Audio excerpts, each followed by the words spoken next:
Praise the Lord सभी को जय मसीह की। मेरे अजीज़ एक बार फिर से परमेश्वर की वाणी के साथ और प्रभु धन्यवाद करते हुए बहुत महत्वपूर्ण भविष्यवाणी है आने वाले इन 55 डेज़ के लिए।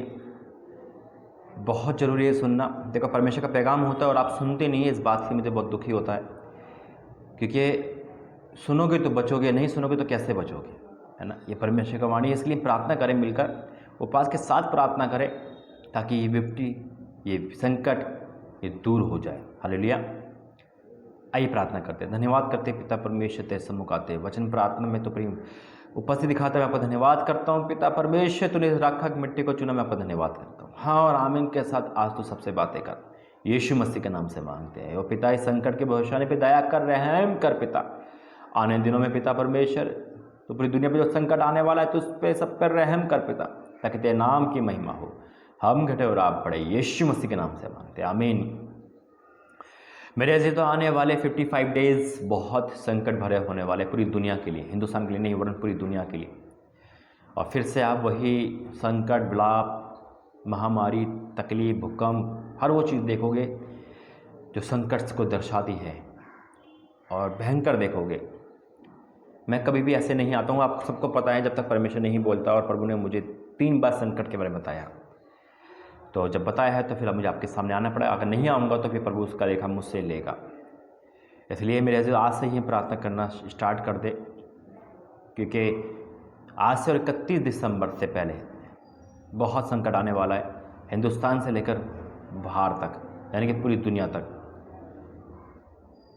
इसलिए मेरे अजीज़ों हम प्रार्थना करें कि भविष्यवाणी परमेश्वर दया करे, टल जाए और किसी का नुकसान ना हो। परमेश्वर इसलिए बताता है ताकि हमें और आपको क्या कर सके, बचा सके। मेरे अजीज़ों परमेश्वर की कोई भी भविष्यवाणी बिना पवित्र आत्मा के इंसान नहीं बोल सकता। खुद परमेश्वर, खुदा का आत्मा, पवित्र आत्मा उसकी अगुवाई करता है। और आसान नहीं होता है बिना खुदा के भविष्यवाणी करना, क्योंकि परमेश्वर का आत्मा ही बोलता है, नहीं तो ऐसे नहीं बोल सकता मैं। आज परमेश्वर ने जो भविष्यवाणी करवाई है वो भयंकर संकट है, वो हर किसी पे संकट है। मेरे जी तो इस भविष्यवाणी को हल्के में या मजाक में मत लेना। कुछ नहीं करना, आपको सुनकर सिर्फ प्रार्थना करनी है। उपवास में हो मेरे साथ तो उपवास में प्रार्थना करनी है, अकेले उपवास में तो वैसी प्रार्थना करनी है, जैसा आपको लगे वैसी प्रार्थना करनी, टूट के प्रार्थना करनी है, ताकि प्रभु दया करे और हो कोई प्राणी नष्ट ना हो। आइए प्रार्थना करते हैं वचन के लिए। धन्यवाद करते पिता, वचन प्रार्थना के द्वारा तो हमें अभिषेक कर, और आज वचन प्रार्थना तो हमें बुद्धि ज्ञान दे, और हमें तू चेतावनी दे रहा है तो हम चेत सके पिता, ताकि नष्ट ना हो। जितने भाई बहन सुन रहे पिता उनके जीवन में अद्भुत काम हो और वो प्रार्थना करे और भविष्यवाणी दया करे।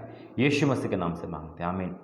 मेरे से डरना नहीं है, सिर्फ प्रार्थना करनी है। और 2021 के बारे में तो प्रभु ने मुझे दिसंबर के 15 तारीख, यानी कि पिछले दिसंबर की 15 तारीख को ही बता दिया था, और ऐसा ही हुआ है।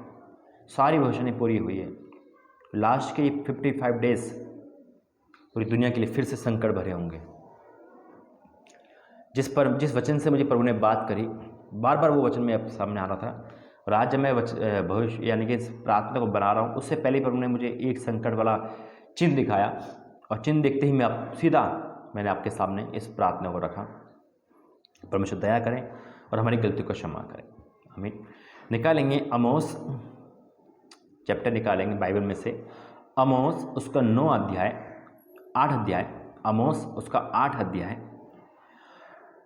और आमोस उसका 8 अध्याय उसका 9 वचन से पढ़ूंगा।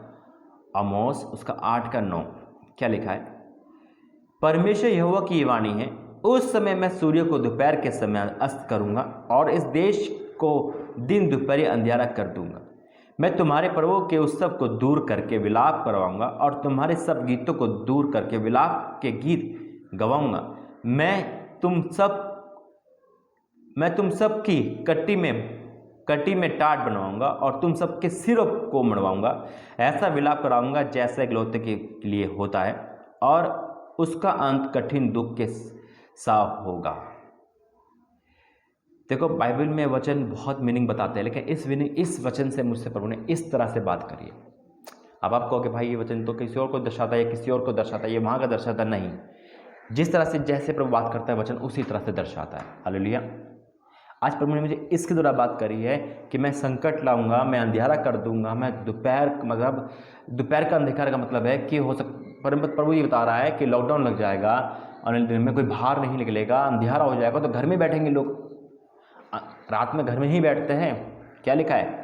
मैं सूर्य को दोपहर के समय अस्त कर दूंगा। इसका मतलब है दोपहर में सन्नाटा छा जाएगा, सब जगह लॉकडाउन लग जाएगा, फिर से तालाबंदी हो जाएगी, फिर से संकट आ जाएगा, कोरोना आ जाएगा, कोरोना से भयंकर वायरस आ जाएगा, कुछ भी आ सकता है मेरे अजीजों, कुछ भी संकट। ये अकेले कोरोना की भविष्यवाणी नहीं है, ये संकट की भविष्यवाणी है। उसमें कोरोना भी हो सकता है, महामारी भी हो सकती है, भूकंप हो सकता है, टोटल जिसे कह सकते हैं। और अब सुनने में आएगा आपको, जैसा अभी बीते दिन में प्रभु ने बताया था बाढ़ से लोग प्रभावित होंगे। कितने लोग बाढ़ से, अनोखी बाढ़ देखी आप सबने। तो ये अनोखे संकट को देखोगे, और उसी में संकट है, चाहे वो डेंगू का हो या कोई भी फ्लू हो या कोई भी संकट हो, इससे हमें बचना है। बच्चों पे हो, बड़े पे हो मेरे अजीजों, क्योंकि लिखा है मैं सूर्य को दोपहर के समय अस्त करूंगा और उस देश को दिन दोपहर अंधियारा कर दूंगा। मैं तुम्हारे पर्वों के उत्सव को दूर करके विलाप करवाऊंगा और तुम्हारे सब गीतों को दूर करके विलाप के गीत गवाऊंगा। मैं तुम सबकी कटी में टांग बंधवाऊंगा और तुम सबके सिरों को मुड़वाऊंगा, और ऐसा विलाप कराऊंगा जैसे इकलौते के लिए होता है, और उसका अंत कठिन दुख सा होगा। परमेश्वर यहोवा की वाणी है, देखो ऐसे दिन आते हैं जब मैं इस देश में महंगी कराऊंगा और उसमें ना तो अन्न की भूख और ना पानी की प्यास होगी, परंतु यहोवा के वचनों की सुनने की ही भूख प्यास होगी। सुना आपने?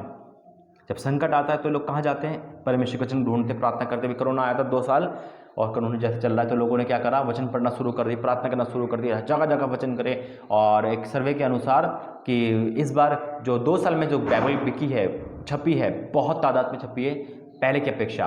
तो यानी कि प्रभु का स्तर बड़ा है, यानी कि वचन बड़ा है, प्रार्थना बड़ी है, और लोगों की भूख जाती है, क्योंकि सब कुछ तो बाइबल के अंदर ही है, तो इसको पढ़ने के लिए भूख जाएगी। और आज हो सकता है भूख तो आपकी ठंडी होगी हो, आपका मन बाइबल में ना करता, प्रार्थना करने का मन नहीं करता, फ्यूचर को फ्यूचर चिल्ला रहे हो। फ्यूचर से परमेश्वर है और कोई नहीं है, वो हमारे साथ है, तो हमारा फ्यूचर बनेगा। तो मेरे अजीजों, आज परमेश्वर को फिर से ये बता रहा है कि ऐसे दिन आने वाले और आ चुके हैं, मेरा विश्वास कहता है। मैं जब प्रभु दिखाता है ना मुझे, तो बिल्कुल दिखा देता है। इस भविष्य के बाद ये शुरू हो जाएगी। फिर क्या लिखा है? परमेश्वर यहोवा की वाणी है, परमेश्वर यहोवा की वाणी, मेरी नहीं, परमेश्वर यहोवा की वाणी है। देखो ऐसे दिन आते हैं जब मैं इस देश में महंगी कराऊंगा और उसमें ना तो अन्न की भूख और ना पानी की प्यास होगी, परंतु यहोवा के वचनों के सुनने ही की भूख प्यास होगी। लोग यहोवा के वचन की खोज में समुंदर से समुंदर और उत्तर से पूरब तक मारे मारे फिरेंगे, परंतु उनको ना पाएंगे। आज परमेश्वर ने वचन दिया है मेरे अजीज। पता है आपको, ये 2 साल प्रभु ने लॉकडाउन लगाया, क्यों लगाया था? ताकि हम वचन में स्ट्रांग हो जाए। आगे को वचन ना मिल पाए तो हम वचन में स्ट्रांग रहे। मुंह जवानी में वचन याद है, हमारे आत्मा में वचन याद है। अब तैयार हो जाइए संकट के लिए और प्रभु में परिपक्व होने के लिए। जो परिपक्व हो चुका है ना, वो टूटेगा नहीं, और जो परिपक्व नहीं वो हिल जाएगा, लेकिन प्रभु से बचाएगा। तो मेरे अजीजों, प्रार्थना करनी है ताकि ये संकट टल जाए। हालेलुया। आइए प्रार्थना करते हैं। धन्यवाद करते हैं पिता परमेश्वर, इस अद्भुत और भयंकर संकट के भविष्य के लिए। मैं तो सिर्फ तेरे से दया मांगता हूँ, फिर कहता हूँ तेरी इच्छा पूरी हो पिता। वचन प्रार्थना को आशीष देना, और जितने भाई बहन पिता परमेश्वर प्रार्थना सुने और सुनने के बाद वो प्रार्थना करेंगे घुटनों के बल आकर, उपवास के साथ, नाइट प्रेयर के साथ, तो दया करना पिता, दया करना मेरे स्वामी इस भविष्यवाणी पे पिता। तेरी उपस्थिति है पिता, मैं जानता हूँ तेरी वाणी है पिता, और जब तेरी वाणी है तो पिता परमेश्वर पूरी तो करके दिखाता है। लेकिन पिता हमारी दया है, हम सिर्फ दया मांग रहे हैं, तो रहम कर और दया कर पिता। बच्चों पे से लेकर बड़े तक, हिंदुस्तान से लेकर बाहर तक, सब पे तो दया कर पिता। अपने क्रोध को शांत कर, तसल्ली रख पिता, ताकि तेरे नाम की महिमा हो। इस वचन प्रार्थना को आशीष करे, और जो हमने मांगा वो पाया पिता। दया कर, रहम कर, फिर भी हमारी नहीं वरन आपकी इच्छा पूरी हो पिता। इस सब कुछ आप में सौंपता हूँ, पवित्र आत्मा पर धन्यवाद करता हूँ, किसके द्वारा मुझे बोलने की तू वर्ड देता है, शक्ति देता है। यीशु मसीह के नाम से मांगते हैं, आमीन आमीन आमीन। God bless you. जय मसीह की। मेरा जी तो पाप से तौबा करो, मन फिराओ, परमेश्वर का राज निकट है। God bless you. जय मसीह।